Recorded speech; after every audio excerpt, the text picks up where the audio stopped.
Good morning beloved. जो लोग हमें ऑनलाइन सुन रहे हैं और बॉम्बे से हैं, आप लोग हमें फेसबुक पे लिख सकते हैं। हमारा हैंडल है @beloved sons of God। और हम आपको हमारी कलीसिया की जगह बताएंगे। और जो लोग इसे ऑनलाइन सुन रहे हैं यूट्यूब पे, इस वीडियो के नीचे एक लिंक है जिसे क्लिक करेंगे तो वो PDF फाइल आप डाउनलोड कर पाएंगे, जिसमें सारे वचन जो आज हम पढ़ेंगे वो सब आपको मिलेंगे। तो पिछले हफ्ते से हम एक विषय के बारे में मनन कर रहे हैं, जो विषय है भरपूरी के बारे में। इसलिए मैं चाहती हूँ कि एक मजबूत नींव जो है हम स्थापित करें। एक प्रश्न है कि कितने लोग जो हैं वो धर्मी बनना चाहते हैं। जो घटी जो है वो एक मृत्यु की दशा को दिखाती है। और आपके स्वास्थ्य में भी, अगर आपको स्वास्थ्य की घटी है तो आपको बीमार कहा जाता है। धन के क्षेत्र में भी अगर आपको धन की घटी है तो वो एक कमी को दिखाता है। हर एक जो घटी है वो पाप और मृत्यु के फल के द्वारा वो प्राप्त होती है, क्योंकि आदम ने पाप किया और वो उस पाप का हिस्सा बन गया। लेकिन स्वर्ग राज्य में किसी के पास घटी नहीं है, क्योंकि हमारा पिता जो है वो बहुत ही धनी पिता है। और जैसा पिता है वैसे उसके पुत्र भी होंगे। जो पिछले हफ्ते हमने मैसेज लिया था, आप उसे यूट्यूब में ऑनलाइन सुन सकते हैं। उसका टाइटल था मुझे कुछ घटी ना होगी। क्योंकि जो पहली घटी भी है जो आदम के मन में डाली गई थी, वो शैतान द्वारा डाली गई थी। जब वो हवा के पास आता है तो वो कहता है कि क्या परमेश्वर ने कहा है कि तुम किसी भी फल को नहीं खा सकते सदन की वाटिका में। और फिर वो कहता है कि अगर तुम इस भले बुरे के ज्ञान के वृक्ष को खाओगे तो तुम परमेश्वर के तुल्य हो जाओगे। और पिता के द्वारा एक आज्ञा दी गई थी कि हर एक वृक्ष के फल को तुम खा सकते हो। लेकिन शैतान जो एक घटी को उसके कान में लेके आता है और उस घटी को सुनकर वो उस पाप में गिर जाता है। और फिर जो सारी सृष्टि जो है वो उस मृत्यु के प्रभाव में आ जाती है। फिर हम देखते हैं संसार में सारी चीज़ें जो हैं वो एक कर्मा के चक्र में हैं, वो पाप और मृत्यु के चक्र में। और वो सब जो है भले बुरे के ज्ञान के वृक्ष के फल के द्वारा वो आता है। और पिछले हफ्ते हमने एक वचन से शुरुआत करी थी, जो है भजन संहिता 23 का, जिसमें लिखा है कि यहोवा मेरा चरवाहा है, मुझे कुछ घटी ना होगी। अगर उसके इब्रानी मतलब में भी हम जाएंगे, जो बाइबल में लिखा है, वो घटी जो है वो कहती है कि किसी भी चीज़ की, किसी भी प्रकार की घटी मेरे जीवन में ना होगी। और आज हम सीखेंगे कैसे पुत्र जो है वो दो प्रकाशन से वो इस जीवन में चल सकता है। तो एक उदाहरण से हम सीखेंगे। आपको मालूम है जो प्रिंस विलियम है इस दुनिया में, उनके बच्चे हैं। और आपको पता है जो प्रिंस विलियम है वो सारे लोगों से वो अलग किए हुए हैं। उस देश में और बहुत सारे लोग हैं, लेकिन वो प्रिंस विलियम अलग है क्योंकि वो एक शाही परिवार से आता है। और जिस क्षण मेरा और आपका नया जन्म हो गया, मैं और आप भी एक दूसरे क्षेत्र में हमने प्रवेश किया। अब मैं और आप आदम के वंश से नहीं हैं। और नए जन्म का अर्थ यही है कि हमने स्वर्ग से वो नया जन्म प्राप्त किया है। तो यीशु मसीह ने हमें अंधकार के राज्य से निकालकर हमें उस जीवन के राज्य में प्रवेश कराया। क्योंकि वचन में लिखा है कि उसने हमें अंधकार के राज्य से हटाकर उसने अब उसके प्रेम के क्षेत्र में प्रवेश करवाया, जो ज्योति का क्षेत्र है। और अब मैंने और आपने एक राज्य में प्रवेश किया है, जिस राज्य में मेरा और आपका पिता राजा है। वो मेरा और आपका पिता है। और जैसे प्रिंस विलियम है, उनके बच्चों को कभी किसी चीज़ की घटी नहीं होगी। उनके पास जो भी उनको ज़रूरत है, ज़रूरत से ज़्यादा उनको हमेशा मिलेगा। और वो क्यों मिलेगा? इसीलिए क्योंकि उनका पिता एक राजा है और वो सारी विरासत उनको उनके पिता द्वारा मिलेगी। तो एक प्रकाशन जिसे मैं जी सकती हूँ कि यहोवा मेरा चरवाहा है, मुझे कुछ घटी ना होगी। और बहुत सालों से मैं अपने जीवन में उस प्रकाशन से जी रही थी कि जो परमेश्वर है वो अब मेरा पिता है, और हर एक ज़रूरतें जो मेरी थी वो हमेशा समय पे पूरी होती थी। लेकिन एक समय ऐसा आएगा जब प्रिंस विलियम के बच्चे जब बड़े होंगे तो वो अपने बच्चों को जब पास बुलाएगा तो कहेगा कि आओ, अब मैं तुम्हें सिखाता हूँ कि जो धन मेरे पास है उसका उपयोग या भंडार वो किस समान है। क्योंकि हर एक चीज़ जो तुम्हारी ज़रूरत की है वो तुम्हें प्राप्त होती है, लेकिन अब मैं तुम्हें सिखाऊंगा कि कैसे तुम्हें राज्य करना है। और फिर आप इस दूसरे प्रकाशन में आते हैं जो अब्राहम के पास था। जो परमेश्वर ने अब्राहम से कहा था जब अब्राहम ने मलकीसेदेक को जब 10वां अंश दिया, जिसके बारे में हम इस संडे नहीं लेकिन अगले हफ्ते में और सीखेंगे। कि परमेश्वर ने अब्राहम से कहा कि फिर परमेश्वर ने अब्राहम से कहा कि फिर परमेश्वर ने अब्राहम से कहा कि मैं तेरी ढाल और तेरा अत्यंत बड़ा प्रतिफल मैं हूँ। और 10वां अंश के बारे में हम आने वाले हफ्ते में और सीखेंगे। आज के लिए जो टॉपिक है, जैसे मैंने कहा कि वो जो सत्य हैं, जो एक मजबूत नींव के लिए हम वो बता रहे हैं, ताकि जितने लोग उस सत्य को ग्रहण करेंगे वो अपने आप को स्वतंत्र पाएंगे। और बहुत ज़रूरी है कि आप इन सत्य को सुने, ताकि आप जाने कि आप घटी में नहीं हैं। अब उस घटी का श्राप मेरे और आपके ऊपर नहीं है। मैंने अपने जीवन में देखा बहुत से लोग जो राज्य में आते हैं, जिनका नया जन्म होता है, लेकिन फिर भी वो घटी में रहते हैं। लेकिन अगर अभी भी हम उस भले बुरे के ज्ञान के वृक्ष से जी रहे हैं, तो हर एक काम जो हम कर रहे हैं वो मृत्यु को लेके आएंगे। इसलिए ज़रूरी है कि हम उस जीवन के वृक्ष से जिए, क्योंकि फिर जो भी आप कार्य करेंगे वो जीवन को उत्पन्न करेगा। मुझे विश्वास में आए हुए 20 साल हो चुके हैं, और इन 20 सालों में मेरे पिता ने मेरा ध्यान रखा है। लोगों को लगता है कि बचपन से मैं बहुत ही अमीर परिवार में पैदा हुई हूँ, लेकिन ऐसा नहीं है। क्योंकि मुझे याद है, मेरे पिता मुझे बताया करते थे कि वो एक बहुत ही मिडिल क्लास फैमिली से आते थे इंडिया में, और उनको एक बार एक मौका मिला यूके जाने का। वो वहाँ पे गए, वहाँ पे वो मेरी मम्मी से मिले, और वहाँ पे उन्होंने उनसे शादी करी। और वो एक साधारण सी जॉब करते थे, लेकिन पूरे जीवन भर में उन्होंने अपने बच्चों का ध्यान रखा। 2004 में वो प्रभु के पास गए, और उस समय में मैं मसीह में आ चुकी थी। और उस समय से, जब से मैं मसीह में आई, जब से मैंने अपने पिता को जाना कि मेरा असली पिता जिसने मुझे बनाया है वो कौन है, उस समय से मुझे किसी भी चीज़ की घटी नहीं हुई। मुझे याद है, जब मैं यूके में पढ़ाई कर रही थी, मुझे पैसे की ज़रूरत थी, और किसी ने मुझे बताया एक स्कॉलरशिप के बारे में, जिसके बारे में मुझे पता भी नहीं था। और जब मैंने अप्लाई किया और देखा, तो वो सारा जो पैसा है वो मुझे मिला। और फिर एक समय में मैं अपने लिए एक घर को ढूंढ रही थी। और जितने लोग मुझे जानते हैं उन्हें पता है कि मुझे किस प्रकार का घर पसंद है। हाँ, मैं थोड़ा सा पैम्पर ज़्यादा हूँ, क्योंकि मेरे पिता मेरा ध्यान रखता है। और मेरे दोस्त ने उस वक्त मेरे लिए जगह ढूंढी, और जैसी जगह मुझे चाहिए थी वैसी जगह पिता ने मुझे दिलाई। सारी ज़रूरतें जो मेरी थी वो पिता ने पूरी करी, और मैंने अपने आप को केवल एक विश्राम की जगह में पाया। मुझे याद है, जब मैं इंडिया में थी और मुझे पैसों की ज़रूरत थी, एक सपना मुझे आया कि सारे जो स्वर्गदूत हैं वो लोग गाना गा रहे हैं, और मैं इस पहाड़ की चोटी में मैंने अपने आप को देखा। और मैंने इस गाने को सुना जो वो गा रहे थे कि यहोवा मेरा चरवा है, मुझे कुछ घटी ना होगी। और फिर मैंने वहाँ पे दो बादल देखे जिसमें लिखा था कि आपका जो नया जन्म है वो आपको मुबारक हो। और पिता मुझे ये बात सिखा रहे थे कि जिस क्षण हमारा नया जन्म हो जाता है, हमारे आनंद का बात यही है कि अब हम शांति में, क्योंकि हमारा पिता हमारे लिए काम करता है। और हमेशा से मुझे किसी चीज़ की घटी नहीं हुई, क्योंकि अब मैं इस क्षेत्र से हटकर अब जीवन के क्षेत्र में मैंने प्रवेश किया है। आप घटी में रह सकते हैं अगर आपको नहीं मालूम कि आप एक धर्मी जन हैं, और आप फिर देखते हैं कि आपके धन के क्षेत्र में भी आपको कमी है। इसलिए मैं लोगों को उत्साहित करती हूँ कि आप सुने धार्मिकता के बारे में, वो धार्मिकता का विवेक जो यीशु मसीह के द्वारा है। और धार्मिकता का विवेक यही है जो पुत्र जानता है कि उसके जो धार्मिकता है वो केवल लहू के द्वारा उसे प्राप्त होती है, यीशु मसीह के लहू के द्वारा, ना कि उसके कामों के द्वारा। जो प्रिंस विलियम के बच्चे हैं उनका ज्ञान क्या है? वो सिर्फ यही है कि वो प्रिंस विलियम के बच्चे हैं। और जैसे वो बाहर संसार में दूसरे लोगों से भी मिलते हैं, वो उनको मालूम है कि वो अलग किए हुए लोग हैं, वो साधारण लोग नहीं हैं, क्योंकि वो एक शाही परिवार से हैं। वो ऐसा राज्य है जिसमें उसके पिता राजा है, और हर एक चीज़ जो उसको ज़रूरत है वो उसे प्राप्त होगी।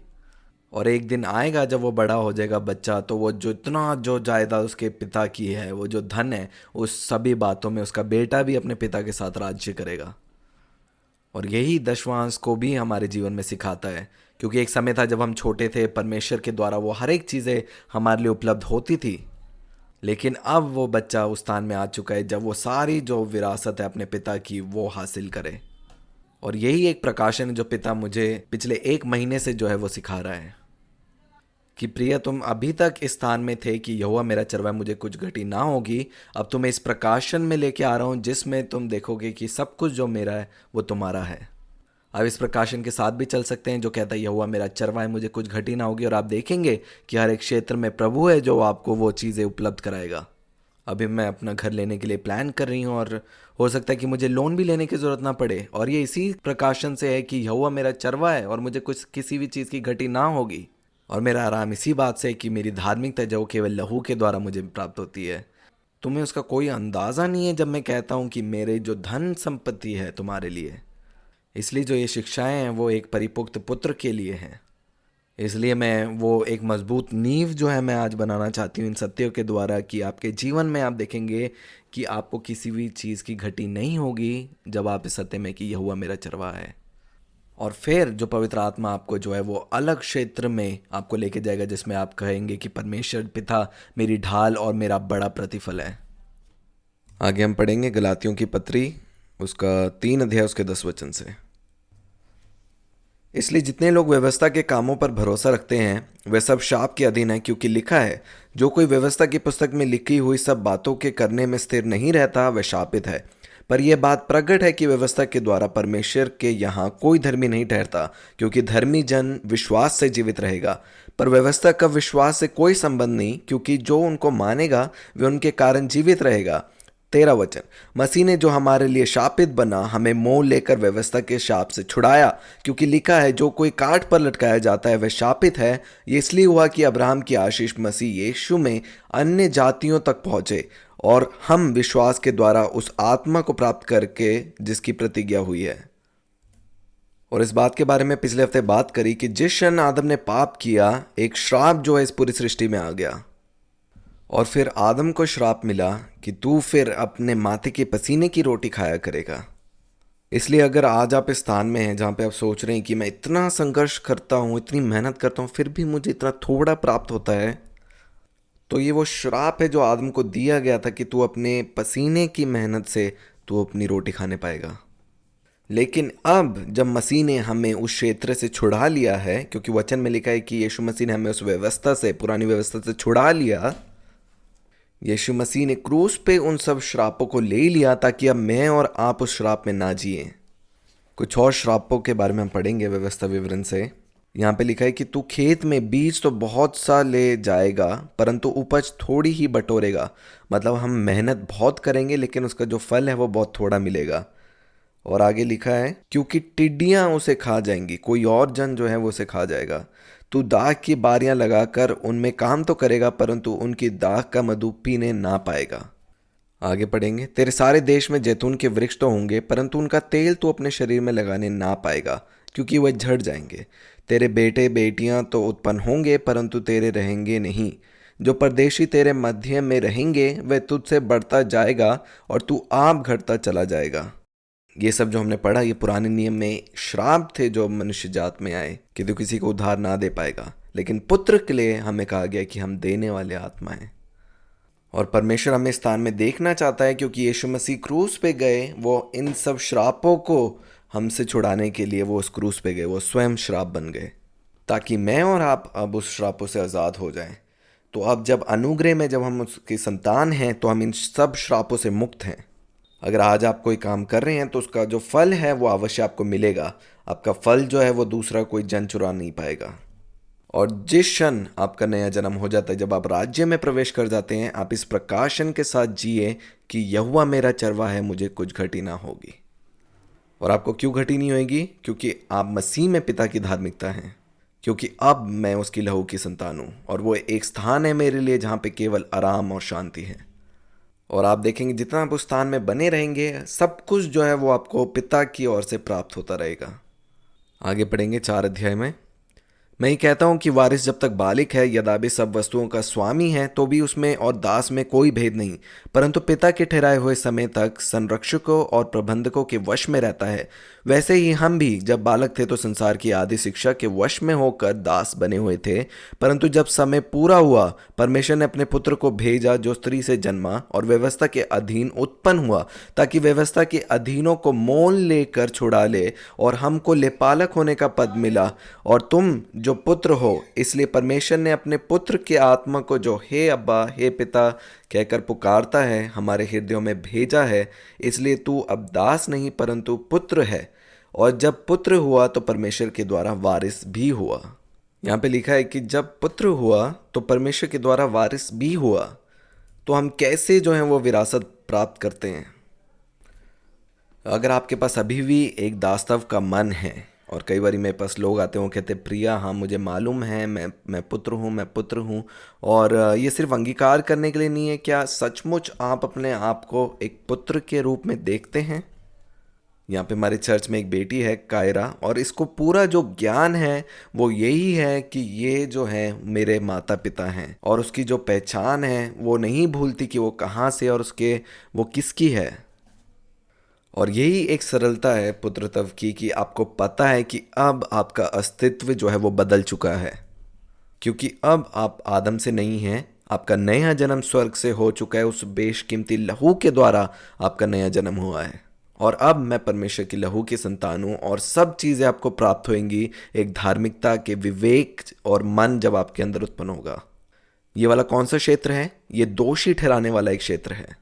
और पिछले हफ्ते ही मैं अपने एक स्कूल दोस्त से बात कर रही थी, उसको यीशु मसीह के बारे में बता रही थी, और वो कह रही थी हाँ मैं विश्वास करती हूँ कर्मा के ऊपर, कि जो मैं करूँगी वो मुझे मिलेगा। और मैंने कहा हाँ, क्योंकि तुम एक दूसरे क्षेत्र में जी रहे हो, लेकिन यीशु मसीह इसीलिए आया था कि तुम्हें क्षेत्र से छुड़ाकर, जो पाप और मृत्यु का क्षेत्र है, भले बुरे के ज्ञान के वृक्ष का जो फल से जो क्षेत्र है, उसमें से छूटकर तुम उस जीवन के क्षेत्र में प्रवेश करो जहाँ पे केवल आप उसकी अच्छाई से आप जी रहे हैं।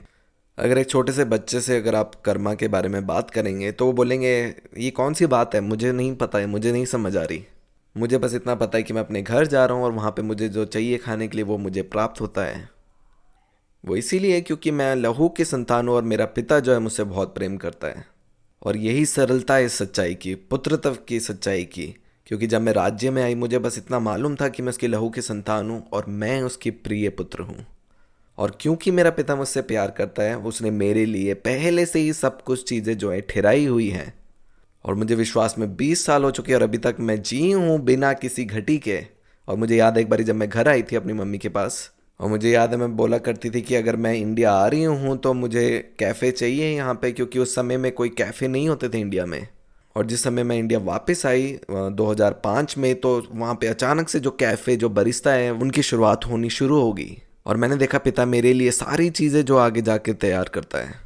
और उस समय में मेरी मम्मी भी या मेरे परिवार में से कोई भी विश्वास में नहीं था। और उस समय मेरा एक टेलीफोन बिल आया बीपीएल के द्वारा जो 3,500 का था उस समय 2005 में, जो मुझे देना था। और फिर एक दिन मैं मीटिंग में गई जहाँ पे आराधना हो रही थी, और मैं एक जन से मिली जो बाहर अमेरिका से आए थे। और जब मैंने मीटिंग के बाद उनसे बात करी तो बात करते करते उन्होंने अचानक से मुझे कहा कि मेरे पास तुम्हारे लिए कुछ है।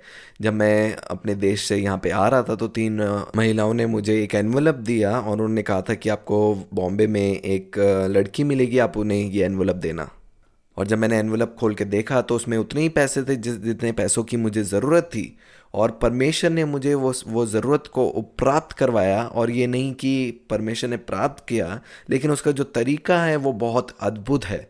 हो सकता है कि कोई भारतीय मुझे वो दे सकता था, लेकिन परमेश्वर मुझे सिखा रहा था कि दुनिया के दूसरे कोने से भी मैं तुम्हारी ज़रूरतों को पूरा कर सकता हूँ। और यही मेरा और आपका क्षेत्र है जहाँ पे सब कुछ जो है हमें पिता के द्वारा प्राप्त होगा, क्योंकि वो हमसे बहुत प्रेम करते हैं। और मैंने अपने आप को स्थान में देखा है जहाँ पे मेरी सारी ज़रूरतें पूरी होती थी, लेकिन यहाँ पे लिखा है कि अब जो उसकी विरासत है अब वो मेरी है। और ये एक परिपक्वता को दिखाता है। दशवांश के बारे में हम आने वाले सप्ताह में सीखेंगे। और वो कौन सा सत्य है जो मैं चाहती हूँ कि उसकी जो नींव है आपके प्राणों में स्थापित हो जाए, वो ये है कि हमेशा याद रखें कि हम अब उसकी लहू की संतान हैं, क्योंकि वो सब कुछ जो है हमें लहू के द्वारा प्राप्त होता है। इसलिए जो आज का जो टाइटल भी है वो ये है कि हमारी जो विरासत है वो केवल लहू के द्वारा हमें प्राप्त होती है। और जो प्रिंस विलियम है, जो पुत्र हैं, वो उनको जो सारी विरासत है वो कैसे प्राप्त होएंगी और वो क्यों उन्हें प्राप्त होएगी? अंबानी का जो पुत्र है वो क्यों वो सारी विरासत को प्राप्त करेगा? सिर्फ इसीलिए क्योंकि वो उनके लहू की संतान है, वो उनके द्वारा जन्मे गए हैं, सिर्फ इतना ही। और सब कुछ जो उनके पुत्र को पता है वो यही है कि मैं इनके द्वारा जन्मा गया हूँ, मैं इनकी लहू की संतान हूँ, इसीलिए मैं इन सब का वारिस हूँ। इसलिए अब मैं और आप वो सारी विरासत कैसे प्राप्त करते हैं? जानकर कि वो लहू के द्वारा प्राप्त होती है। वो सब कुछ उसने मेरे और आपके लिए पूरा किया है। और सब कुछ अब जो हमें प्राप्त होता है वो एक धार्मिकता के विवेक के द्वारा हमें प्राप्त होता है। और जो पिता मेरे लिए भला है वो आपके लिए भी भला है। आगे हम पढ़ेंगे रोमियो की पत्री, उसका 8 अध्याय, उसका 10 वचन। यहाँ पे लिखा है, इसलिए कि जितने लोग परमेश्वर की आत्मा के चलाए चलते हैं वही परमेश्वर के पुत्र हैं। क्योंकि तुमको दासत्व की आत्मा नहीं मिली कि फिर भयभीत हो, परंतु लेपालकपन की आत्मा मिली है, जिससे हम हे अब्बा हे पिता कहकर पुकारते हैं। आत्मा आप ही हमारी आत्मा के साथ गवाही देता है कि हम परमेश्वर की संतान हैं, और यदि संतान हैं तो वारिस भी, वरन परमेश्वर के वारिस और मसीह के संगी वारिस हैं, कि जब हम उसके साथ दुख उठाएं तो उसके साथ महिमा भी पाएं। इसका मतलब जो आपकी सारी विरासत है, जो स्वर्गीय स्वास्थ्य भी है, जो आपके अच्छे रिश्ते हैं, वो सब विरासत आपको मिलती है क्योंकि आपको मालूम है कि आप उसके लहू की संतान हैं। पिछले हफ्ते बिलवर्ड में गवाही आई कि एक कपल था जो डिवोर्स लेने के लिए तैयार था, लेकिन जब परमेश्वर उनके जीवन में आए तो ऐसा अद्भुत कार्य उनके जीवन में आया कि वो जो डिवोर्स जो है वो कैंसिल हो गया। लेकिन हर एक बातों में हम देखते हैं कि परमेश्वर की एक योजना है, और अगर अभी भी मैं भले बुरे के ज्ञान के वृक्ष में जी रहा हूँ तो हो सकता है कि मैं उन कामों को देख सकता हूँ कि क्या वो भले हैं बुरे हैं, लेकिन वचन में लिखा है कि जो परमेश्वर से प्रेम करते हैं उनके लिए सब वस्तु भलाई ही को उत्पन्न करती है। आगे हम पढ़ेंगे इफिसियों की पत्री, उसका 1 अध्याय 3 वचन से। हमारे प्रभु यीशु मसीह के परमेश्वर और पिता का धन्यवाद हो कि उसने हमें मसीह में स्वर्ग स्थानों में सब प्रकार की आत्मिक आशीषें दी हैं, जैसा उसने हमें जगत की उत्पत्ति से पहले उसमें चुन लिया कि हम उसके निकट प्रेम में पवित्र और निर्दोष हों, और अपनी इच्छा के भले अभिप्राय के अनुसार हमें अपने लिए पहले से ठहराया कि यीशु मसीह के द्वारा हम उसके लिए पालक पुत्र हों, कि उसके उस अनुग्रह की महिमा की स्तुति हो जिससे उसने हम उस प्रिय में सेत में दिया। 7वां वचन देखिए, हमको उसमें उसके लहू के द्वारा छुटकारा अर्थात अपराधों की क्षमा उसके उस अनुग्रह के धन के अनुसार मिला है। मेरे और आपके लिए हमारे जीवन में हमें कैसे जो है वो छुटकारा प्राप्त हुआ है। छुटकारे का अर्थ क्या है? अगर आपकी कोई चीज़ खो गई है तो वो आपको वापस मिलनी चाहिए। वो जो कारण है वो सब चीज़ें वापस मिलने का, वो क्या है? वचन में क्या लिखा है? वो उसके लहू के द्वारा है। वो अपराधों की क्षमा उसके उस अनुग्रह के धन के अनुसार मिला है, जिसे उसने सारे ज्ञान और समझ सहित हम पर बहुतायत से किया, क्योंकि उसने अपनी इच्छा का भेद उस भले अभिप्राय के अनुसार हमें बताया, जिसे उसने अपने आप में ठान लिया था कि समों के पूरे होने का ऐसा प्रबंध हो कि जो कुछ स्वर्ग में है और जो कुछ पृथ्वी पर है, सब कुछ वह मसीह में एकत्र करे। कैसे है जो आपको विरासत, जो मेरी और आपकी विरासत है, वो कैसे प्राप्त होती है? वो लहू के द्वारा हमें मिलती है। आज मैं आपको बताना चाहती हूँ कि सब कुछ जो आपका जो स्वर्गीय स्वास्थ्य भी जो आपके साथ है वो आपको प्राप्त होता है वो लहू के द्वारा। अगर आपको मालूम है कि आपका पुराना मनुष्य तब मर चुका है और अब आदम का लहू नहीं लेकिन यीशु मसीह का लहू जो है जो आपके अंदर है, तो सब कुछ जो है आप बदलता हुआ देखेंगे अपने जीवन में। वो ही एक सरलता, एक पुत्र जानता है कि वो कहाँ से और उसका पिता कौन है। अब मैं और आप आदम से नहीं है। आदम में जो है वो मृत्यु का प्रभाव था, यीशु मसीह में नहीं। मैं और आप अब जीवन के लिए बने हैं। फिर आप देखेंगे कि जितना सत्य में आप बने हैं, ये सत्य जो है आपके जीवन में कार्य करना शुरू कर देंगे। मुझे याद है कि जब पहली बारी मैंने ये प्रकाशन मिला कि मृत्यु का हमारे ऊपर कोई प्रभाव नहीं है, और एक दिन मैं पिता से बात कर रही थी, और जो मेरा बैंक अकाउंट है वो एक राशि तक वो जाता है और उतना ही पैसा उसमें रहता है, वो उससे ऊपर नहीं जाता। तो मैं एक दिन पिता से बात कर रही थी, और जब ये सत्य मेरे पास पहुंचा कि जो मृत्यु का प्रभाव जो है अब वो पुत्र पर नहीं है, क्योंकि हमारे पास वो जीवन है और बहुतायत का जीवन है। और ये जीवन केवल हमारे स्वास्थ्य में या फिर हमारे शरीर में नहीं है, लेकिन ये हर एक क्षेत्र में बढ़ने के लिए है, और ये आपके धन के क्षेत्र में भी है। और जब ये सत्य मेरे पास पहुंचा, मैंने देखा कि जो 10 सालों में जो राशि मेरे पास कभी नहीं थी, वो अगले 1 हफ्ते में वो रकम जो है वो दुगनी हो गई, और उसके बाद वो कभी नीचे नहीं गई। आपको मालूम है, जब यीशु मसीह ने कहा कि मैं आया हूं ताकि तुम जीवन पाओ और बहुतायत का जीवन पाओ, तो वो बढ़ोतरी के साथ है कि हर एक चीज़ जो आपके पास है वो बढ़ती जाएगी, बढ़ती जाएगी, कि वो चीज़ वापस फिर नीचे नहीं, लेकिन वो हमेशा उन्नति की और ऊंचाइयों की तरफ बढ़ती जाएगी। और इन प्रकाशनों के द्वारा मैंने देखा मेरे जीवन के जो अनुभव भी हैं वो बदलना शुरू हो गए, और मैं इस स्थान में आ गई जहाँ मैं कहती हूँ कि मेरा पिता जो है वो महान है और मैं उस पिता की धार्मिकता हूँ। आगे हम पढ़ेंगे कि कैसे जो है वो सारी विरासत हमें मिलती है, कैसे हम उन विरासत को प्राप्त करते हैं, ये जानकर कि अब मैं और आप उसके लहू की संतान हैं। आगे पढ़ेंगे 11 वचन। उसी में जिसमें हम भी उसी की मनसा से जो अपनी इच्छा के मत के अनुसार सब कुछ करता है पहले से ठहराई जाकर मिरास बने, कि हम जिन्होंने पहले से मसीह पर आशा रखी थी उसकी महिमा की स्तुति के कारण हो। और उसी में तुम पर भी, और तुमने सत्य का वचन सुना जो तुम्हारे उद्धार का सुसमाचार है, और जिस पर तुमने विश्वास किया, प्रतिज्ञा किए हुए पवित्र आत्मा की छाप लगी, वह उसके मोल लिए हुए के छुटकारे के लिए हमारी मिरास का बयाना है कि उसकी महिमा की स्तुति हो। मुझे पता है यहाँ पे यीशु मसीह के बारे में लिखा गया है, लेकिन जब हम यूहन्ना सुसमाचार पढ़ते हैं उसके 16 अध्याय में जब पवित्र आत्मा के कार्य के बारे में लिखा है, यीशु मसीह कहते हैं कि जब पवित्र आत्मा आएगा तो संसार को पाप और धार्मिकता और न्याय के विषय में निरुत्तर करेगा। पाप के बारे में इसीलिए क्योंकि वो यीशु मसीह को नहीं जानते थे उस समय, और धार्मिकता के इसीलिए क्योंकि मैं पिता के पास जाता हूँ और तुम मुझे नहीं देखते। पवित्र आत्मा है जो मुझे हमेशा याद दिलाता है कि प्रिय, तुम परमेश्वर की लहू की संतान हो, तुम अब पापी नहीं, तुम एक पुत्र हो, और सारी विरासत जो आपको मिलती है वो इसीलिए क्योंकि पिता तुमसे बहुत प्रेम करते हैं। सब कुछ जो आपको प्राप्त होती है वो एक धार्मिकता के विवेक से होती है। और दुष्ट क्या करेगा आपको सब आशीषों से दूर रखने के लिए? अब जो सारी कलीसियाँ खुल गई हैं और सभाएं शुरू हो गई हैं, और वो सबको क्या है, उस व्यवस्था के नीचे लेके आती हैं, क्योंकि व्यवस्था के नीचे हैं जो सारे वो श्राप काम करते हैं। इसलिए लोग धनी नहीं हैं क्योंकि उनकी आशीषें रोकी गई हैं, क्योंकि जहाँ पे व्यवस्था है वहाँ पे एक दोषी मन है, और एक दोषी मन है जो मृत्यु का फल लेके आता है। और जितना आप उस स्थान में बने रहेंगे आप देखेंगे उसे अपने धन के क्षेत्र में और अपने स्वास्थ्य में भी आप देखेंगे। और फिर आप देखते हैं कि जब आप उस क्षेत्र से निकल कर आप धार्मिकता के विवेक से जब आप उस क्षेत्र में आ जाते तो हर एक चीज़ जो है आपको मिलना प्राप्त हो जाती है, क्योंकि अब मैं और आप उसके पुत्र हैं। और यही सरलता है कि हर एक जो विरासत है पुत्र की वो इसीलिए उसे प्राप्त होती है क्योंकि हम उसके लहू की संतान हैं। अब कर्मा के द्वारा हम कुछ प्राप्त नहीं करते, लेकिन लहू के द्वारा हमें वो सारी विरासत मिलती है। आगे हम पढ़ेंगे 15 वचन। इस कारण मैं भी उस विश्वास का समाचार सुनकर जो तुम लोगों में प्रभु यीशु मसीह पर है और सब पवित्र लोगों पर प्रकट है, तुम्हारे लिए धन्यवाद करना नहीं छोड़ता, और अपनी प्रार्थनाओं में तुम्हारा स्मरण किया करता हूँ कि हमारे प्रभु यीशु मसीह का परमेश्वर जो महिमा का पिता है तुम्हें अपनी पहचान में ज्ञान और प्रकाश की आत्मा दे, और तुम्हारी मन की आंखें ज्योतिर्मय हो। पवित्र आत्मा क्या कर रहा है? हमारी मन की आंखें ज्योतिर्मय कर रहा है कि हम जान लें कि उसकी बुलाहट की आशा क्या है और पवित्र लोगों में उसकी मिरास की महिमा का धन कैसा है। तो पवित्र आत्मा जो है वो आपकी आंखें किस चीज़ के लिए खोल रहा है? वो धार्मिकता का विवेक उत्पन्न करने के लिए कि आप एक पुत्र हैं। परमेश्वर नहीं देख रहा अपने शरीर के कामों को कि आप क्या कर रहे हैं क्या नहीं कर रहे हैं, क्योंकि आपको क्षमा प्राप्त हो चुकी है।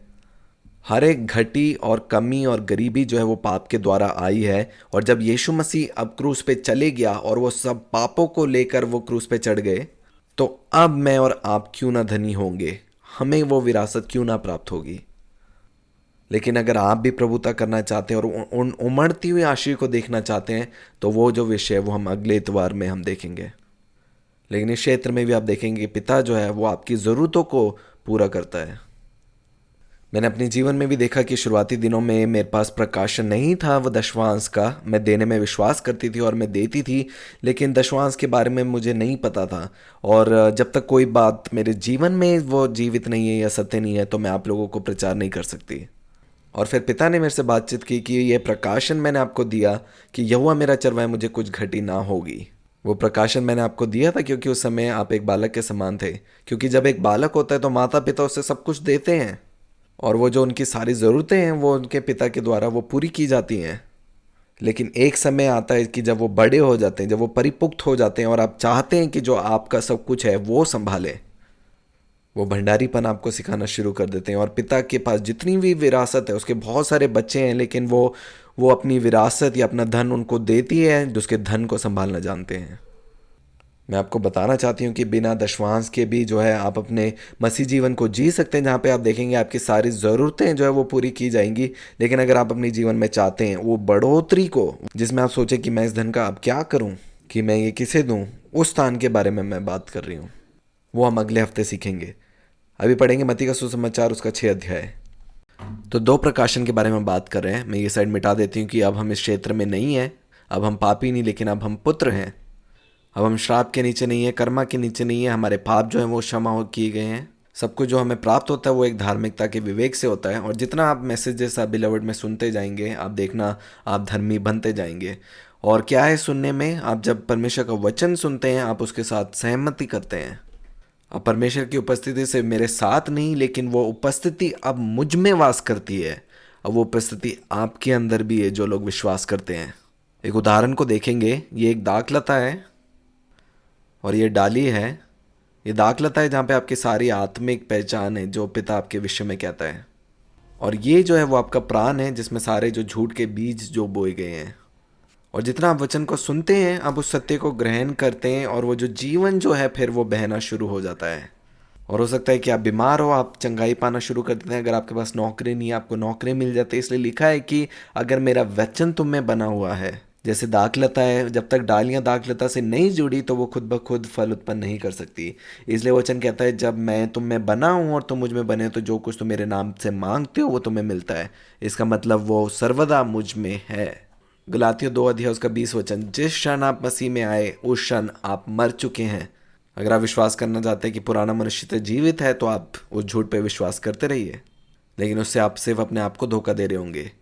जो सबसे बड़ा प्रेम जो है आप अपने पिता को दे सकते हो, वो उस एकता के साथ जो पिता का आप में है उसमें सहमत होकर है।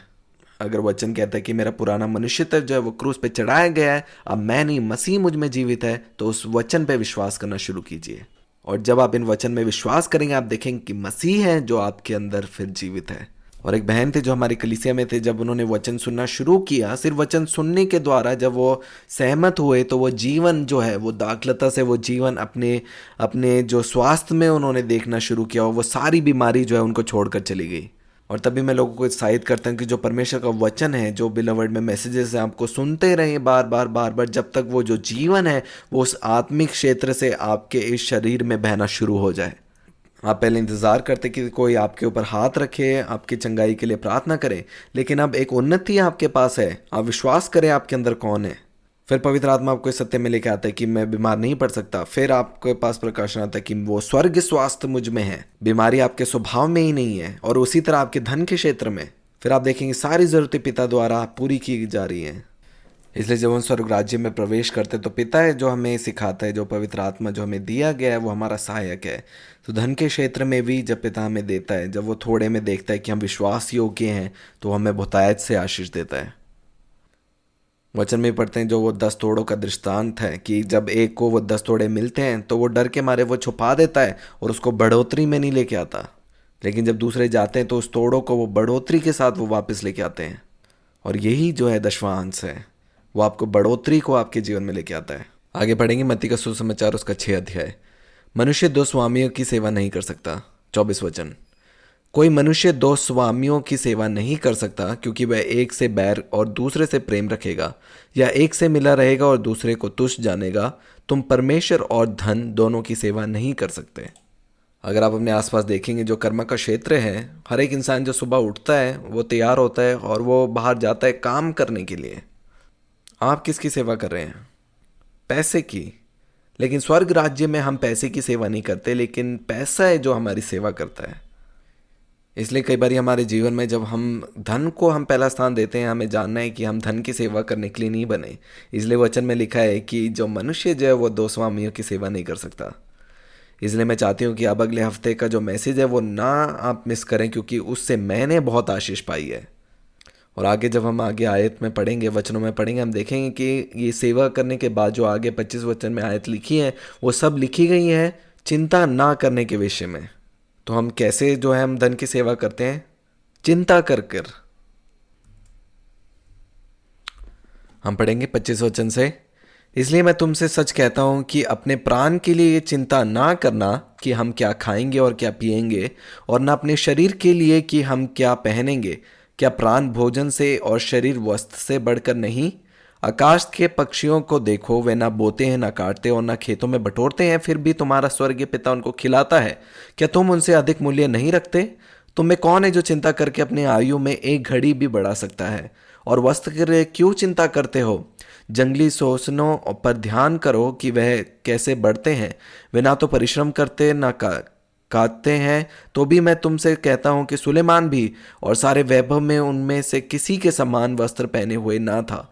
इसलिए जब परमेश्वर मैदान की घास को जो आज है और कल भाड़ में झोंकी जाएगी ऐसे वस्त्र पहनाते हैं, तो हे अल्प विश्वासियों, तुमको वह इनसे बढ़कर क्यों ना पहनाएगा। इसलिए तुम चिंता करके ये ना कहना कि हम क्या खाएंगे या क्या पिएंगे या क्या पहनेंगे, क्योंकि अन्य जातियां इन सब वस्तुओं की खोज में रहती हैं। जो अन्य जाति, जो आदम से जो लोग अपने आप को अनाथ समझती है, वो इन सब वस्तुओं की चिंता करते हैं। आगे लिखा है, पर तुम्हारा स्वर्गीय पिता जानता है कि तुम्हें इन सब वस्तुओं की आवश्यकता है। मैंने अपने जीवन में ज़्यादातर समय जो है, जो मसीहत में, इस सत्य के ऊपर बिताया है कि मेरे पिता को जानता है कि मुझे इस सब वस्तुओं की आवश्यकता है। और आगे वचन कहता है कि इसलिए पहले तुम परमेश्वर के राज्य और उसकी धार्मिकता की खोज करो, अतः कल की चिंता ना करो। फिर से वचन दिलाता है कि चिंता ना करो। तो आप कैसे सेवा कर रहे हैं? चिंता कर कर। और अब मुझे याद है एक समय में जब मैं चिंता कर रही थी अपने धन को लेकर कि कैसे मेरी ज़रूरतें पूरी होंगी, मुझे याद है स्वप्न में ये परमेश्वर पिता में से बात कर रहे थे। एक पहाड़ी की चोटी में परमेश्वर ने कहा कि मैं तुम्हारा चरवाहा हूँ, तुम्हें कभी घटी नहीं होगी और हमेशा के लिए मैं हूँ जो तुम्हारी ज़रूरतों को पूरा करूँगा। और तुम्हारा सबसे बड़ा आराम यही है कि तुम मेरे पुत्र हो, मैं तुम्हारा पिता हूँ और तुम्हारी सारी ज़रूरतें मैं पूरी करूँगा। और मुझे लगता था कि ये प्रकाशन काफ़ी है मेरे पूरे जीवन के लिए, लेकिन पिछले महीने से मुझे एक नया प्रकाशन जो है पवित्र आत्मा ने दिया और उसने सिखाया कि हाँ, मैंने तुम्हें ये प्रकाशन दिया, लेकिन अब तुम एक बालक के समान नहीं हो। और अब मैं तुम्हें धन के क्षेत्र में भी उस परिपक्वता को सिखाऊंगा कि जैसे उसने मुझे पहले उस स्वर्गीय स्वास्थ्य के बारे में सिखाया कि मैं कैसे इस पृथ्वी में रह के उस स्वर्गीय स्वास्थ्य में बना रहना मेरे स्वभाव में है। और मुझे सिखाया कि मेरा स्वभाव है कि मैं एक जीवन देने वाला आत्मा हूँ, इसलिए मेरा स्वभाव है देना, ना कि इंतज़ार करना सिर्फ पाने के लिए। और मैं चाहता हूँ अब तुम्हें भरपूरी से आशीष करना। और तब परमेश्वर ने मुझे दशवांश के बारे में वो प्रकाशन देना शुरू किया।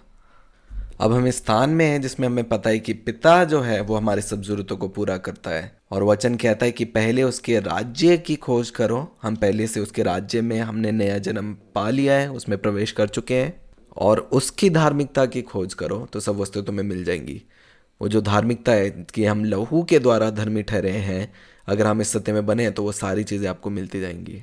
मुझे याद है एक लड़की जो मेरे साथ काम कर रही थी, वो चाहती थी कि यीशु मसीह जो है वो मेरे सपने में आकर मुझसे बात करे। तो मैंने उसे कहा कि पहले तुम सो। जब 6 महीने बाद वो मुझसे मिली तो उसने मुझे कहा कि मैम, यीशु मसीह जो है मेरे सपने में आए और उस दिन से जो है मैं सफ़ेद कपड़े पहन रही हूँ। मैंने पूछा क्यों? उन्होंने कहा कि क्योंकि यीशु मसीह ने मुझे कहा कि सफ़ेद कपड़े पहनने के लिए। और मैंने उन्हें कहा कि आप इस सपने का गलत अर्थ निकाल रहे हैं, आप मुझे अपने सपने के बारे में बताओ। वो यीशु मसीह को देखती है अपने सामने बैठा हुआ, अपने सर पे हाथ रखे हुए, क्योंकि वो जो लड़की भी है वो भी हर एक बात में चिंता करती थी और यीशु मसीह को भी उसने उसी समान देखा। और यीशु मसीह उसे कहते हैं कि बताओ मुझे अपनी समस्याओं को बताओ। और वो स्त्री ने शुरू किया, लड़की ने शुरू किया अपनी समस्या बताने के लिए। और फिर यीशु मसीह कहते हैं कि सारी समस्या का जो हल है वो ये है शांत रहना। और जैसे मैंने सफ़ेद पहना है वैसे ही तुम भी सफ़ेद वस्त्र पहनो। और उसने हकीकत में सफ़ेद कपड़े पहनना शुरू कर दिया। लेकिन यीशु मसीह जो है उसे वो धार्मिकता के विवेक के बारे में, धार्मिकता के मन के बारे में कह रहे थे। और मैं आपको बता रही हूँ कि जितना हम इस जीवन के वृक्ष में, वो जो धार्मिकता के विवेक में, जिसमें पाप का कोई मन नहीं, दोषी मन नहीं है, जितना हम इस क्षेत्र में जिएंगे जहाँ पे हमारी नींव है कि हम उसके लहू की संतान हैं, तो हम देखेंगे वो सारी चीज़ें हमें जो है हमारे साथ जुड़ती जाएगी। वो जो सारा वातावरण है आपके आसपास का वो बदलेगा जब आप इस सत्य में बने रहेंगे कि मैं उसके लहू की संतान हूँ। और फिर आप देखेंगे कि जो सारी सृष्टि है वो आपकी आज्ञा को मान रही है, एक पुत्र की आज्ञा को मान रही है, किसी मसीहत की नहीं, किसी चेले की नहीं, लेकिन एक पुत्र की आज्ञा को। और सृष्टि कैसे जानती है कि आप एक पुत्र हैं? सिर्फ बोलने से नहीं कि मैं एक पुत्र हूँ, क्योंकि जो जन इस पहचान में जाग रहा है उसके आसपास का जो वातावरण है वो भी बदलता है। आपको मालूम है जब यीशु मसीह भी संसार में चले, उनकी परछाई से भी लोग चंगे होते थे। इसका अर्थ है जो लोग मृत्यु में थे वो जीवन प्राप्त करते थे, या जो कोई बीमार थे जिनमें स्वास्थ्य की घटी थी वो भी उस घटी से बाहर आते थे। इसका मतलब वो एक अलग क्षेत्र से थे जिस क्षेत्र में जीवन उनके अंदर से बाहर निकलता था। और जैसे जैसे मैं और आप भी विश्वास करते हैं, वो जो जीवन है मेरे और आपके अंदर से भी बाहर निकलता है। और अब सृष्टि भी जो है उस जीवन को देखकर जो है वो हमारी आज्ञा का पालन करती है। और फिर आप देखेंगे जो हर एक घटी थी, अगर आपके पास नौकरी नहीं, आपको वो नौकरी मिलती है। आप धन में आप उन आशीषों को देखेंगे और आप जानेंगे कि इस क्षेत्र में अब श्राप का आपके ऊपर कोई अधिकार नहीं है। वो 2 प्रकाशन के बारे में सीखा जिससे कि पुत्र जीवित है। और ये कौन से प्रकाशन है जिसमें हमने सीखा कि जो पुत्र है वो किसी भी बात की चिंता नहीं करता। तो क्या आज आप लोग चिंता करना बंद कर सकते हैं? और जैसे जैसे आप चिंता नहीं करेंगे, आप देखेंगे आपकी सारी ज़रूरतें जो है वो पूरी की जाएंगी। 2 प्रकाशन के बारे में जो हमने सीखा है उसमें से एक प्रकाशन ये है कि यहोवा मेरा चरवाहा है, मुझे कुछ घटी ना होगी। और जब तक हम दशवांश नहीं करेंगे, आप इस क्षेत्र में रह सकते हैं जिसमें आप देखेंगे कि आपकी सारी जो ज़रूरतें हैं वो जो है पिता द्वारा पूरी की जाएंगी। उड़ाऊ पुत्र के बारे में हम पढ़ते हैं कि एक पुत्र है जो अपने पिता के धन को लेके जाता है, वो बाहर जाता है और वहाँ पे उसको ठोकर मिलती है। वापस वो पश्चाताप करता है और घर आता है और वापस से पिता उसे अपनी संपत्ति में वो शामिल करता है और उसकी सारी ज़रूरतें जो है उसे प्राप्त होती हैं, क्योंकि वो पिता के प्रेम के ऊपर आधारित है। और हो सकता है जैसे प्रिंस विलियम का जो बेटा है वो अगर बाहर जाए और कोई उससे धन ले ले, वो वापस घर आके अपने पिता को कह सकता है कि मेरा धन जो है वो उसने ले लिया है, तो वो बोलेगा चिंता मत करो, मैं तुम्हें और धन दूंगा। और जो दूसरा प्रकाशन है उसके बारे में हम अगले हफ्ते सीखने जा रहे हैं कि जिसमें आप अपने आप को पवित्र करते हैं, आपको अलग रखते हैं, जिसमें कोई जन आपको छू भी नहीं सकता। आगे पढ़ेंगे पहला पत्रस की पत्री, उसका 5 अध्याय, उसके 5 वचन से। परमेश्वर को समर्पित करें, शैतान का विरोध करें।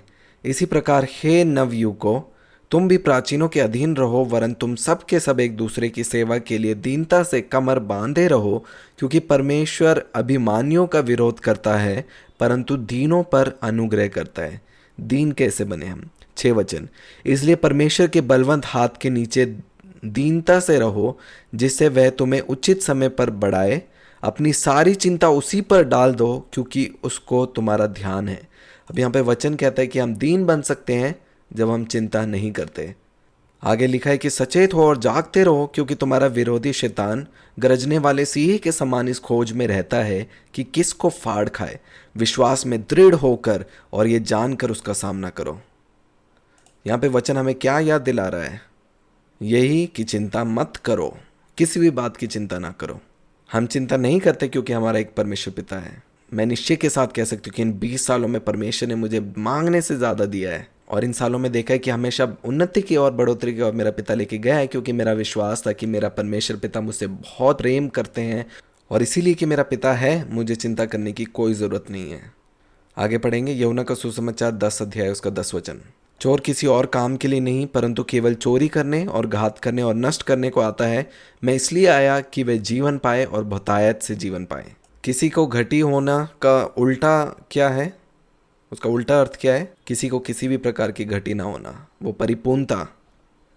और यीशु मसीह क्या कहने के लिए आए? आदम जो है उसको घटी होती है, लेकिन क्या होता है जब पुत्र वहां पे आता है? यीशु मसीह ने कहा मैं इसलिए आया तुम जीवन पाओ और बहुतायत का जीवन पाओ। बहुतायत का, स्वर्ग में हर एक चीज की बहुतायत है। परमेश्वर ने सिर्फ एक वृक्ष नहीं दिया था, उसने बहुत से वृक्ष दिए थे।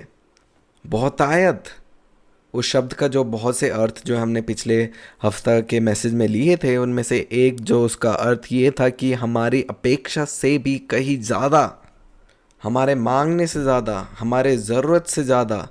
और मुझे ये शब्द बहुत पसंद है, असाधारण। तो यीशु मसीह आए हमें जीवन देने के लिए, वो असाधारण जीवन। एक साधारण है, जब प्रिंस विलियम का पुत्र जब बाहर निकलता है तो वो साधारण लोगों को देखता है, लेकिन उसे मालूम है कि वो साधारण नहीं है। क्या आपको मालूम है इसका अर्थ क्या है असाधारण होने का? हम पढ़ेंगे यूहन्ना का सुसमाचार, उसका 2 अध्याय। यहाँ पे हमारी विरासत के बारे में है। पानी जो है वो साधारण है। क्या दाखरस साधारण है? और पुत्र के हाथ में क्या होता है? जो साधारण वस्तु है वो असाधारण वस्तु में बदल जाती है। जैसे मैंने कहा कि स्वर्ग में किसी प्रकार का कंपटीशन नहीं है। अगर 10 पुत्र यहाँ पे हैं जो कुर्ता बनाते हैं, तो 10 के 10 जन जो है उस चीज़ में वो आशीष को प्राप्त करेंगे, क्योंकि वो पुत्र के हाथ हैं, वो आपके हाथ है, जिसमें जब वो कुर्ता बनता है, जिसके लिए कोई जन 5,000 देने के लिए भी तैयार है। जो ब्रांडेड कपड़े वो क्या है? एक साधारण कैसा कपड़ा भी अगर आप उसमें ब्रांड लगा के दें तो वो असाधारण बन जाता है। और ये फिर भी संसारिक है। यीशु मसीह एक विवाह में जाते हैं जहाँ पे दाखरस जो है वो ख़त्म हो जाती है, और जैसे मैंने कहा कि जब भी पुत्र के कानों में किसी भी प्रकार की घटी होती है, वो घटी उसके कानों के लिए नहीं है, क्योंकि पुत्र स्वयं भरपूरी है। इसलिए यीशु मसीह वहाँ पे कहते हैं कि मुझे दो, तुम्हारे पास क्या है? जो साधारण तुम्हारे पास है वो मुझे दो, मैं उसे असाधारण बना दूंगा। इसीलिए जो पुत्र के हाथ में, हो सकता है कि आपका व्यापार हो या कोई प्रोडक्ट हो, लेकिन वो पुत्र के हाथ में वो असाधारण हो जाता है, क्योंकि हम उसके लहू के द्वारा जन्मे गए हैं। इसीलिए अब जो सारी सृष्टि है अब उस एक की तरफ अपनी नज़रों को लगा के देखती है जो असाधारण है, और वो ही उन्नति को लेके आता है। आज के दिन अगर कोई भी पुत्र जो इसको सुन रहे हैं, अगर आप आज कुछ शुरू करना चाहते हैं व्यापार में, तो आप उसे शुरू कीजिए, कोई भी चीज़, क्योंकि पुत्र के हाथ में जो साधारण चीज़ भी है वो असाधारण बन जाती है। क्योंकि मैं और आप अब असाधारण हैं। हम लोगों को मालूम है कि मैं कॉस्ट्यूम्स को बनाती हूँ, लेकिन जब वो वस्तु मेरे हाथ में आती है तो वो असाधारण बन जाती है। और जो एक सिंपल सा सूट है वो फिर एक बहुत बड़े सेलिब्रिटी के द्वारा वो पहना जाता है, और हो सकता है उस सूट की जो कीमत है वो बहुत बहुत ही ज़्यादा साधारण हो बाहर के लोगों के लिए, लेकिन जब वो पुत्र के हाथ में वो वस्तु आती है तो वो असाधारण बन जाती है। और जब मैं उस वस्तु को देखती हूँ, मैं देखती हूँ हो सकता है वो सबसे बेहतरीन सूट ना भी हो सकता है, उसका फैब्रिक सबसे अच्छा वाला नहीं भी है, लेकिन एक पुत्र के हाथ में ये जो प्रोडक्ट है वो असाधारण बन चुका है कि सब लोग जब उसे देखते हैं वो देखते हैं कि मुझे भी यही चाहिए। क्योंकि आशीष जो है वो किसी वस्तु में नहीं है, लेकिन आप स्वयं आशीष हैं। आप हैं जो उस वस्तु को असाधारण बनाते हैं। आगे पढ़ेंगे लूका का सुसमाचार, उसका 5 अध्याय। प्रथम चेले को बुलाए जाना।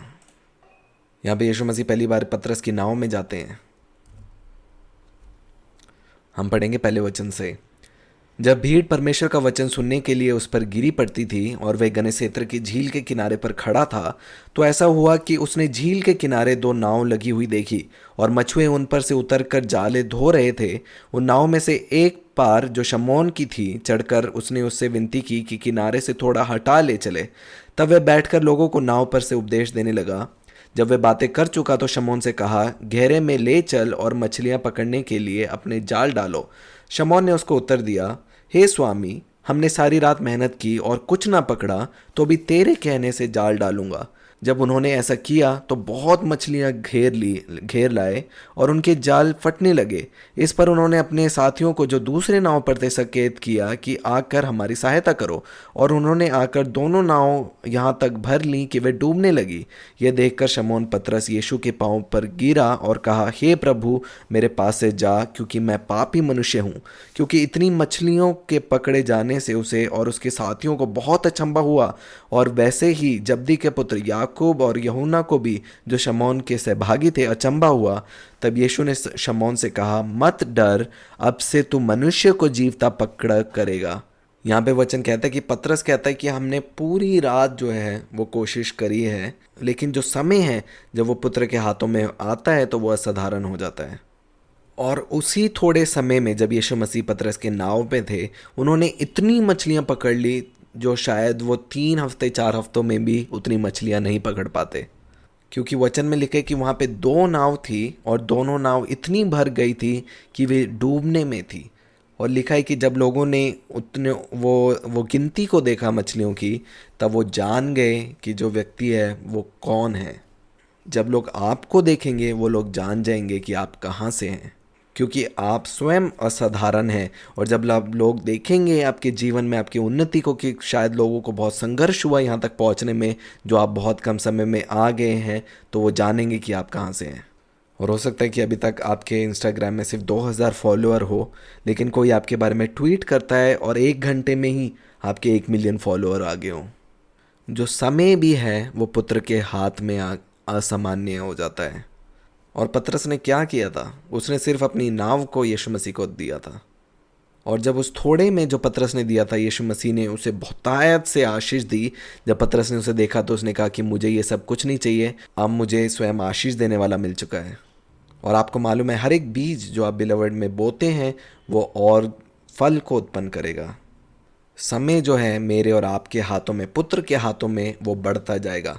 हम सोच सकते हैं कि शायद हमें 10 दिन काम करने की ज़रूरत है।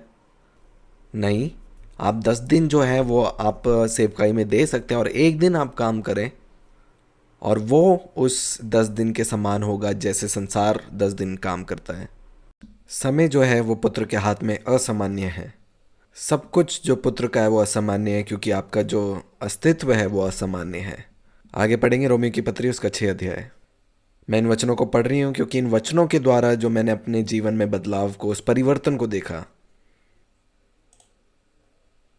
इसलिए यदि हम मसीह के साथ मर गए तो हमारा विश्वास ये है कि उसके साथ जिएंगे भी, क्योंकि ये जानते हैं कि मसीह मरे हुओं में से जी उठकर फिर मरने का नहीं, उस पर फिर मृत्यु की प्रभुता नहीं होने की। मेरे और आप में फिर मृत्यु की प्रभुता नहीं है।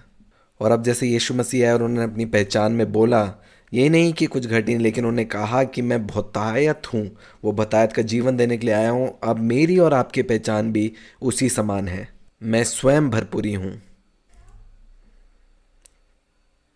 उस पर फिर मृत्यु की प्रभुता नहीं होने की, मुझ में फिर मृत्यु की प्रभुता नहीं होने की। आगे लिखा है, क्योंकि वह जो मर गया तो पाप के लिए एक ही बार मर गया, परंतु जो जीवित है तो परमेश्वर के लिए जीवित है। ऐसे ही तुम भी अपने आप को पाप के लिए तो मरा, अपने मनों में, अपनी सोच में, अपनी कल्पनाओं में अपने आप को मरा हुआ, परंतु परमेश्वर के लिए मसीह यीशु में जीवित समझो। इसका मतलब है जो हमारा पुराना मनुष्य था, जो आदम से था, उसके हर एक कामों को हम मरा हुआ देखें। इस संसार के बारे में भूल जाइए। यीशु मसीह ने कहा, मैं इस संसार में तो हूँ लेकिन मैं इस संसार का नहीं हूँ। वो किसी भी तरह में अपनी पहचान आदम से नहीं बनाता। हर एक बात में वो नहीं भूलता कि वो कहाँ से आया है, और वो ही मेरी और आपकी पहचान है। हर एक बात में जो धार्मिकता का विवेक है, उसका अर्थ है कि हम हर एक बातों में अपने आप को असामान्य या असाधारण समझे कि मैं अब परमेश्वर का पुत्र हूँ। हर एक चीज़ें जो आपके पास आती हैं, इस सोच को अपने आप से अलग मत होने दें। जैसे हमारी कलीसिया में जो गीतू हैं, जब उनके जीवन में सब कुछ गड़बड़ी लग रहा था, सिर्फ एक बात से उनको आराम थी कि सब कुछ जो पिता ने मेरे लिए रखा है वो तो मुझे मिलेगा। वो किसी भी जन के पीछे नहीं भागी, और क्या हुआ, वो सब चीज़ें उनको वैसे ही मिली, क्योंकि पुत्र के जीवन में कोई मृत्यु नहीं है। और जैसे जैसे आप इन वचनों को सुन रहे हैं, मेरा विश्वास है कि आप देखेंगे कि आपके आर्थिक व्यवस्था में भी आप एक बदलाव को देखेंगे। आप देखना जीवन बहना शुरू हो जाएगा, क्योंकि अब आप विश्वास कर रहे हैं कि आप कौन हैं। चीज़ें रुक जाती हैं, क्योंकि असलियत में आप एक जीवन देने वाला आत्मा है, वो पुनरुत्थान जीवन आपके अंदर वास करता है। लेकिन लोग आपको पहचान देते हैं कि अब आप पापी हैं, और वो जो पहचान है, वो जो झूठ है, वो उस बंदिश को हमारे जीवन में लेके आता है। और जितना जितना आप वचन को सुनेंगे, जितना आप इसके साथ सहमति करेंगे, आप देखेंगे वो जीवन कहीं और से नहीं, लेकिन स्वयं आपके अंदर से वो जीवन बाहर बहना शुरू हो जाएगा। मैं इन बातों को बार बार याद इसलिए दिलाती हूँ क्योंकि हम आदम के संसार में जी रहे हैं, और जब उनके बाहर रहते हैं तो हम उनकी तरह सोचने लग जाते हैं। इसलिए आपको बार बार याद दिलाना ज़रूरी है कि मेरे प्रिय, अब आप आदम से नहीं हैं, अब आप अलग हैं, क्योंकि आपका जन्म अब स्वर्ग से हो चुका है। मैं पवित्र हूँ, मैं अलग की हुई एक जात हूँ, और जो लोग अलग किए हुए लोग हैं उनको कोई छू भी नहीं सकता। आगे पढ़ेंगे 2 तीमुथियुस की पत्री, उसका 1 अध्याय। मैं 10 वचन से पढ़ रही हूँ। पर अब हमारे उद्धारकर्ता मसीह यीशु के प्रकट होने के द्वारा प्रकाशित हुआ, जिसने मृत्यु का नाश किया और जीवन और अमरता का उस सुसमाचार के द्वारा प्रकाशमान कर दिया। उसने क्या किया? उसने मृत्यु का नाश किया और जीवन और अमरता। अमरता क्या है? मृत्यु का प्रभाव ना होना अमरता है। आदम क्यों मरा? वो पाप के कारण वो मृत्यु में आया, लेकिन जो पाप की सज़ा थी वो क्रूस पे पूरी हो चुकी है। तो अब क्या मैं और आप जी सकते हैं? आप अपने आप को धार्मिकता में जीना आप देखना शुरू कीजिए, और आप देखेंगे वो जीवन की भरपूरी आप में बनी रहेगी। हर एक कण जो आप में है, वो सब जो है वापस से अपने उस स्थान में जो आदम को दिया गया था, उस स्थान में वापस से आ रहा है। वो छुटकारा प्राप्त कर रहा है। आप दिन बर दिन जवान से जवान हो जा रहे हैं।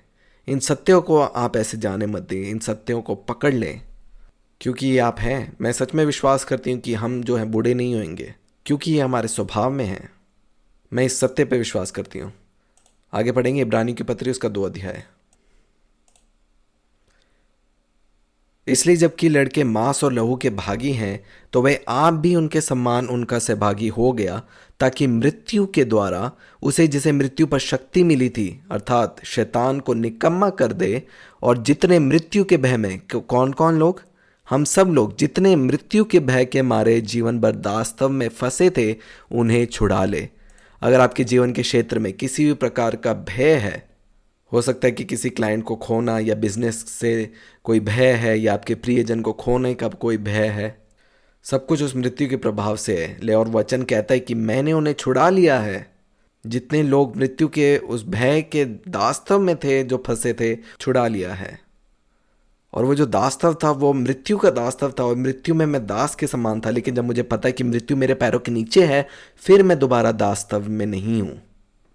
क्योंकि अब मैं उस जीवन के क्षेत्र में हूँ जिसमें वो जीवन के वृक्ष से मैं फल खाता हूँ। और आप देखेंगे कि फिर जो पुत्र का जो मेल है वो कभी मृत्यु के साथ नहीं है।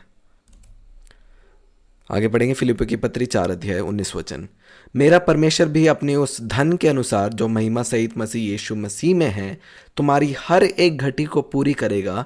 हमारे परमेश्वर और पिता की महिमा युगानुयुग होती रहे, आमीन। परमेश्वर जो है वो घटी को पूरा करेगा अपने उस धन के अनुसार। मैं और आप धनी होंगे इसीलिए क्योंकि मेरा और आपका पिता धनी है। और अगर आपको कोई आज बता रहा है कि अगर आपको धनी होना है तो आपको देना है और देने की वजह से आप तभी आप धनी होंगे, तो वो आपको व्यवस्था सिखा रहा है।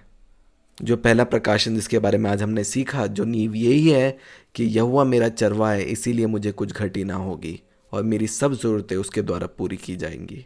वो इसीलिए क्योंकि वो लहू के द्वारा मुझे मिलती है। और जैसे पिता है वो अपने पुत्र को हमेशा जो उसकी ज़रूरत की चीज़ है वो उपलब्ध कराएगा, लेकिन पुत्र की शांति इसी में है कि मैं उसके लहू की संतान हूँ। पिता इस बात को नहीं भूला, लेकिन पुत्र जो है इस बात को भूल सकता है। और फिर कोई आया, किसी ने झूठ उस पुत्र के कान में बोल दिया कि नहीं तुम पुत्र नहीं हो और तुम दास हो और तुम्हें काम करना है, और काम करके उसे दास बना दिया और वो भूल गया अपनी असली पहचान। और यही पुत्रत्व की सच्चाई है कि अब हम जानते हैं कि वो लहू के द्वारा हमें प्राप्त होती है। और जब हम इस बात पर विश्वास करना शुरू करते हैं वो सारी चीज़ें जो है हमें प्राप्त होना शुरू हो जाती हैं। लेकिन जैसे हम स्कूल में जब सिर्फ चीज़ें प्राप्त करते रहते हैं, लेकिन एक समय आता है जब मैं इस योग्य बन जाता हूँ, जब मैं परिपुक्त हो जाता हूँ, मुझे पता है कि मैं अपने पिता के काम में फिर मैं कैसे सहभागी हो सकता हूँ। और वो दशवांश के बारे में जो हम अगले हफ्ते सुनेंगे, जो आपकी आत्मिक आंखें खोलेगा, जहाँ पे सिर्फ अपनी ज़रूरतें नहीं लेकिन उस स्थान में आना जहाँ पे सिर्फ एक घर नहीं आपके 10 घर भी हो सकते हैं, जिसमें प्रभु आपको योग्य बनाएगा कि आप किसी को दे भी, क्योंकि मैं और आप तब फिर जीवन देने वाला बनते हैं। अब हम लोग एक क्षेत्र में हैं जो जीवन के वृक्ष से आता है और 2 प्रकाशन से हम लोग जीवित रह सकते हैं। पहला कि यहोवा मेरा चरवाहा मुझे कुछ घटी ना होगी, और दूसरा परमेश्वर कहता है कि मैं तेरी ढाल और तेरा बड़ा प्रतिफल हूँ, जिसके बारे में हम अगले हफ्ते सीखेंगे। और वो स्थान अद्भुत स्थान है जिसमें हम वो सारी विरासत को हम प्राप्त करते हैं। आइए हम सब प्रार्थना करेंगे। आप सब अंगीकार कर सकते हैं मेरे पीछे। पिता, मैं धन्यवाद करता हूँ, मैं आपके राज्य में आपका बेटा हूँ। यीशु मसीह आप मेरे महायाजक हैं, और जो वचन सुनने के द्वारा आज आत्मिक बढ़ोतरी आई है उसकी भेंट मैं आपको देता हूँ। धन्यवाद की भेंट चढ़ाते हैं। आप लोग धन्यवाद कर सकते हैं जहाँ पे भी, जिस भी स्थान में आप हैं। And just begin praying in tongues. Oh, rahadariararaba, shukrahadalararaba, vahudororoba, vahadararaba. Father, I just thank you that we are sons of your blood, that we receive everything that you have, health, prosperity, Father, relationship, everything just because of your blood. Just because I'm tied with blood with you and I receive all that inheritance based on blood. And I thank you, Father, that this truth is secured in each and every one listening to me, that even as they're hearing this truth, wherever there's been a lie, Father, you've uprooted that. And your resurrection life is flowing in, be it in finances, be it in health, be it in relationship. And just, Father, they are inheriting everything that you have because of blood. And I just thank you for this rest in Jesus' name. Amen.